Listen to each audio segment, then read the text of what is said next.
Assalamu alaikum wa rahmatullahi wa barakatuh. This is brother Alex and he will tell us his story of how he became Muslim. Assalamu alaikum rahmatullahi wa barakatuh. So basically I'd like to tell you my story how I became Muslim. I'm from Halifax, Nova Scotia originally. I was born and raised.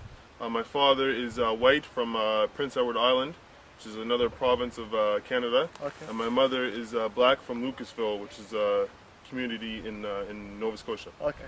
So I guess to start with my story, basically I used to live in Dartmouth, which is across the harbour from Halifax, part of the HRM, Halifax Regional Municipality. Okay. And I grew up there, and there was a large family of Pakistani Muslims there, and I was friends with them, so I started to learn from them a bit.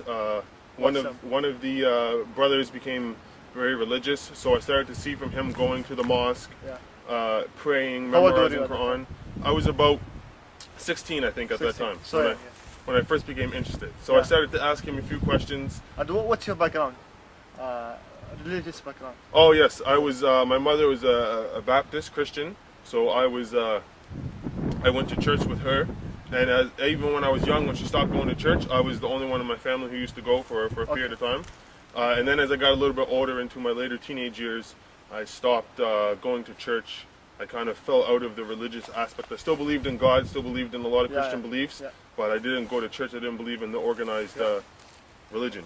Yeah. So basically, I started to ask my friends questions, learn about Islam from them.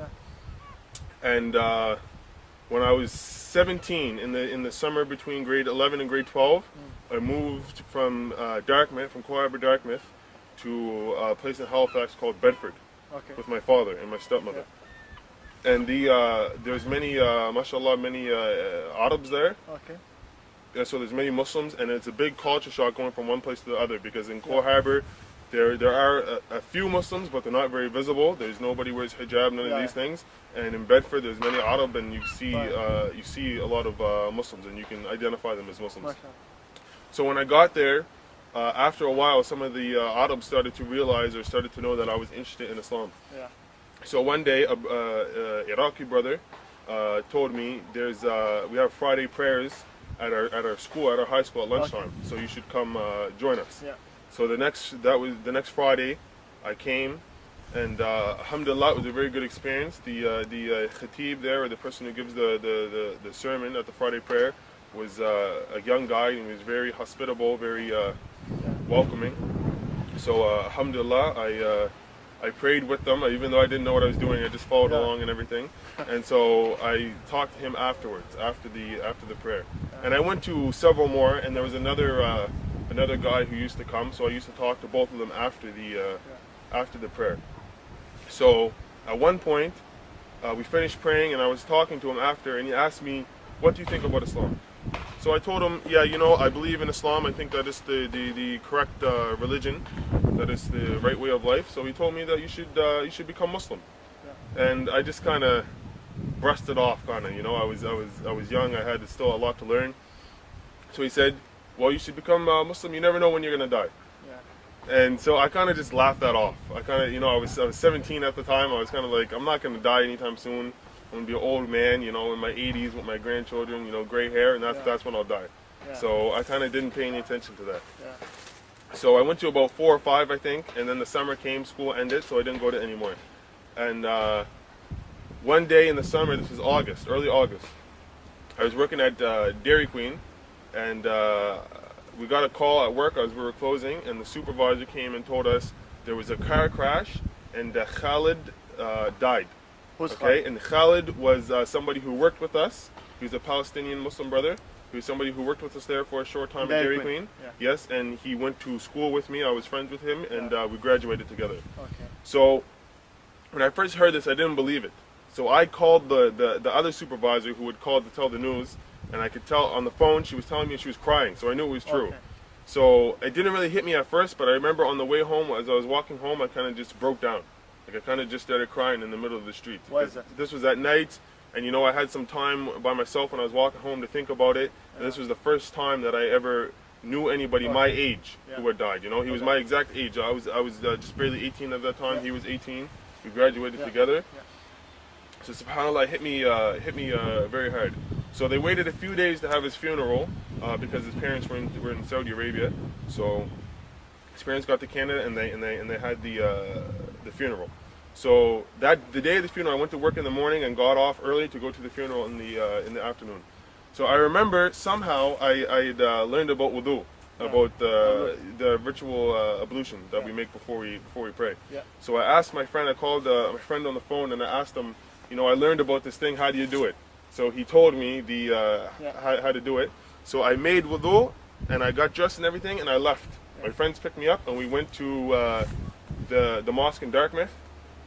They prayed Salat al-Janazah, the funeral prayer over him. I didn't pray, and then we proceeded to Truro, which is about an hour away, 40 minutes away, to the Muslim burial ground to bury him. So when we finally got to the graveyard, it was very emotional. You know, his brothers were there, his family was there, everybody. You know, a lot of young people, everybody was crying. And when they finally buried him, they put all the soil over him. They put all the dirt over him. And I was crying a lot at this point because I just saw him get buried. So I was crying so much at this point. And I'm crying and all these things, and I turn around and I see the sheikh who was telling me, you never know when you're going to die. You should accept Islam now if you believe it's the truth because you never know when you're going to die. Yeah. So as soon as I saw him, subhanAllah, that was a sign from Allah that, you might die soon. Yes, I could die at any time, and what he said was correct. Yeah. So as soon as I saw him, I decided, okay, I want to become Muslim now. I already believed in it, so there's no point in waiting. Yeah. So I told him I want to become a Muslim, but subhanAllah, he was very busy. He's the one who washed the body of my friend. He's the one who brought his family to the graveyard. Yeah. And he was very busy with his responsibilities. He had to take the family back. Yeah. So he kind of just left me. So now I'm sitting there and I'm just wandering around crying and all these things, and I see the other sheikh who used to give the khutbah there. Yeah. So he sees me and he says, oh, how you doing, Alex? It's nice to see you again. I hope you're still learning about Islam. So I told him, yeah, actually, I want to become a Muslim. So, subhanAllah, right then and there, that we were standing in front of the masjid, in front of the mosque, which is right beside the graveyard. Okay. And I just took shahada. I said, Ashhadu an la ilaha illallah wa ashhadu anna Muhammadan Rasulullah. There is no deity worthy of worship except Allah, and that Muhammad is his last and final messenger. So this is when I took shahada, alhamdulillah. And we prayed the Maghrib. This is right when Maghrib happened. So I remember I got very scared because as soon as I finished Shahada, they had the guy, he made adhan, he made the call for prayer in the mosque, and there was no microphone.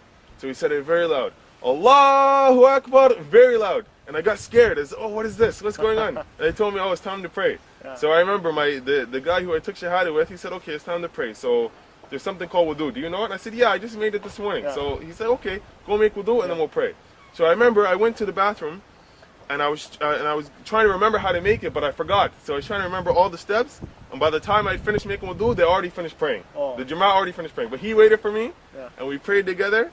Yeah. And alhamdulillah, ever since that brother was very helpful to me. I met him like the next day and every day after for like a week. Yeah. He taught me Surah Al-Fatiha. He taught me the basis of Islam, alhamdulillah, and it's history from there on out. MashaAllah. Which year was that? This was 2006. I believe it was August 5th. MashaAllah. August 4th, I think. Now it's 2011. That's mean 5 years? Yes, alhamdulillah. MashaAllah. 5 years to be a Muslim. Alhamdulillah. And are you more convinced now that Islam is the truth? Or? Oh yes, alhamdulillah, of course. Because someone might say that you became Muslim just because emotional reasons? Yeah, of course. No, it wasn't like that. People might think that, but I was already convinced by what I learned about Islam before that it was the truth. I just needed a push in the right direction. Okay. So this realization that I could die at any point was a sign for me that if I'm convinced about it, I shouldn't wait until I'm 20 or 30 or 40 or 50 because I don't know if I'm going to live that long. Yeah. So I just accepted it at that time, and I put a lot of effort into studying the Deen and the basis of Al-Islam, and now I'm even much more convinced than I was before because I saw all of the proofs and the miracles of Islam in the Quran and these sort of things. So, alhamdulillah. Yeah, and how's your life after being a Muslim? Alhamdulillah, it's very good. Honestly, really? Yes, alhamdulillah, of course. It gave me Islam gave me like a direction in life, you know. Okay. I was confused before. I didn't know. What's the direction?